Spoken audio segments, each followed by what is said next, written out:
अब से 6-7 महीने के बाद यानी साल 2022 के फरवरी या मार्च महीने में उत्तर प्रदेश की विधानसभा के चुनाव होंगे। इन चुनावों से पहले बीजेपी और उसकी विरोधी पार्टियों ने सत्ता की बिसात बिछानी शुरू कर दी है, या इसे यूं भी कह सकते हैं कि वोट बैंक के समीकरण को साधने की तैयारी शुरू कर दी है।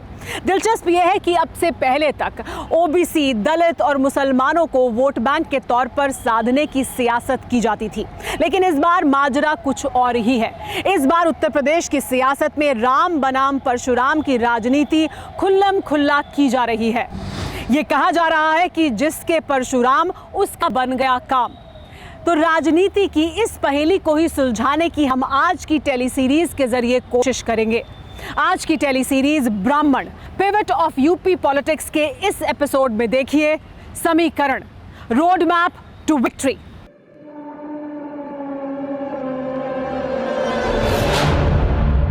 दस जुलाई 2020 भौती, कानपुर।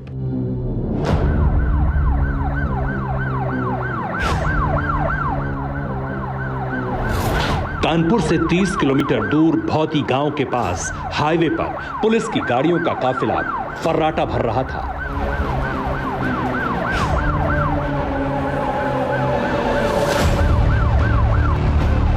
उस सुबह रिमझिम बारिश हो रही थी। अचानक काफिले की एक गाड़ी फिसली और कथित तौर पर पलट गई।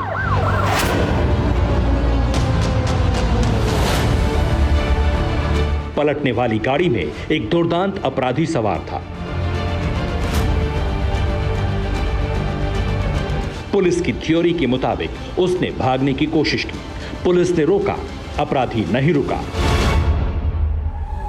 और एनकाउंटर में कानपुर के बिकरू गांव का विकास दुबे ढेर हो गया।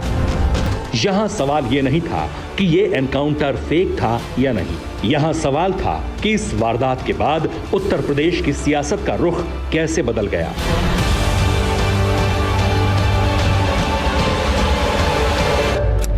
अयोध्या, उत्तर प्रदेश। करीब साल भर बाद ये तस्वीरें यूपी की सियासत का केंद्र बिंदु हैं। कहने के लिए ये विशाल मंच प्रबुद्ध वर्गों की विचार संगोष्ठी है, लेकिन इस बहाने राजनीति की डोर कहां उलझाई जा रही है। ये मंच उसकी बानगी और ये बयान उसकी तस्दीक है।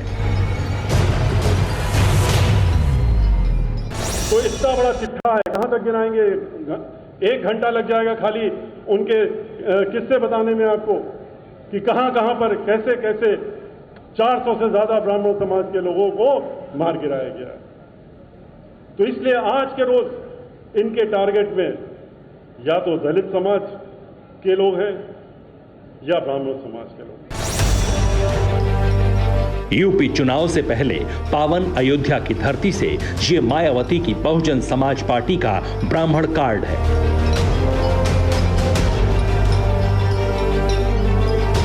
बिकरू के गैंगस्टर विकास दुबे एनकाउंटर के बाद ब्राह्मण वोट बैंक पर हर सियासी दल की नजर है।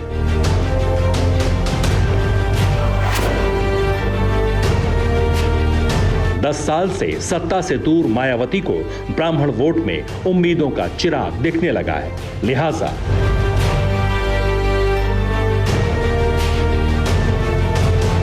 23 जुलाई को अयोध्या, 24 और 25 जुलाई को अंबेडकर नगर, 26 जुलाई को प्रयागराज, 27 जुलाई को कौशाम्बी, 28 जुलाई को प्रतापगढ़, 29 जुलाई को सुल्तानपुर में बीएसपी का ब्राह्मण सम्मेलन प्रस्तावित है।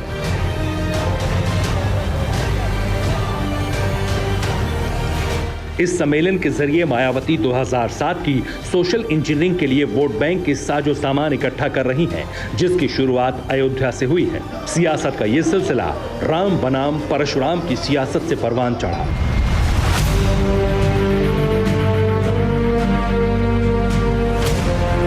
माय समीकरण का राजनीतिक आधार रखने वाले अखिलेश यादव भी सत्ता में आने पर ब्राह्मणों के पूज्य परशुराम की प्रतिमा लगाने और परशुराम चेतना पीठ ट्रस्ट बनाने का दावा कर चुके हैं।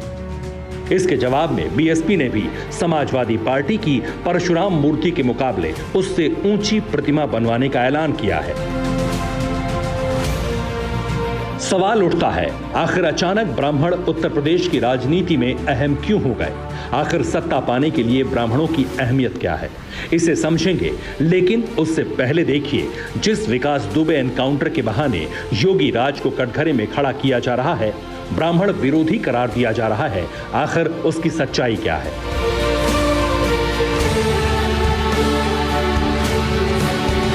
मार्च 2017 से 9 अगस्त 2020 के बीच यूपी में कुल 124 अपराधी एनकाउंटर में मारे गए, जिसमें 47 अपराधी अल्पसंख्यक, 11 ब्राह्मण जाति के, 8 यादव जाति से, जबकि 58 अपराधी अन्य जातियों से ताल्लुक रखते थे।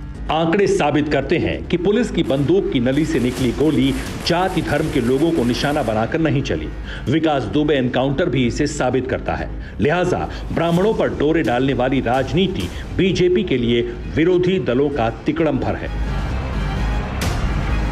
भारतीय जनता पार्टी का हर कार्यकर्ता इस बात के लिए तैयार है कि जब भी विधानसभा के चुनाव होंगे, भारतीय जनता पार्टी कमल के फूल पर कोई भी कार्यकर्ता विजय होकर के आ जाएगा।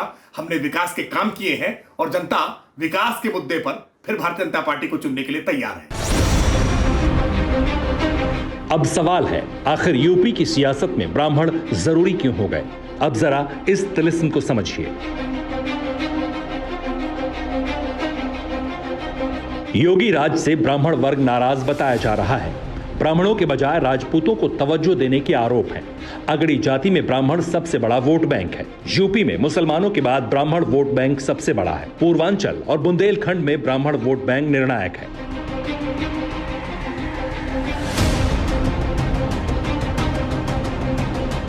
यूपी की मौजूदा राजनीति में सबसे पहले मायावती ने दलित, मुस्लिम और ब्राह्मण वोट बैंक को जोड़कर 2007 में सत्ता हासिल की थी।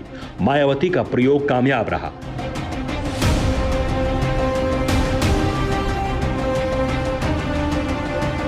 एक बार फिर उत्तर प्रदेश विधानसभा चुनाव के मुहाने पर है। फिर ब्राह्मणों की सहानुभूति हासिल करने की पॉलिटिक्स परवान पर है और सत्ता की राजनीति का समीकरण 2007 पर आकर ठहरा हुआ है।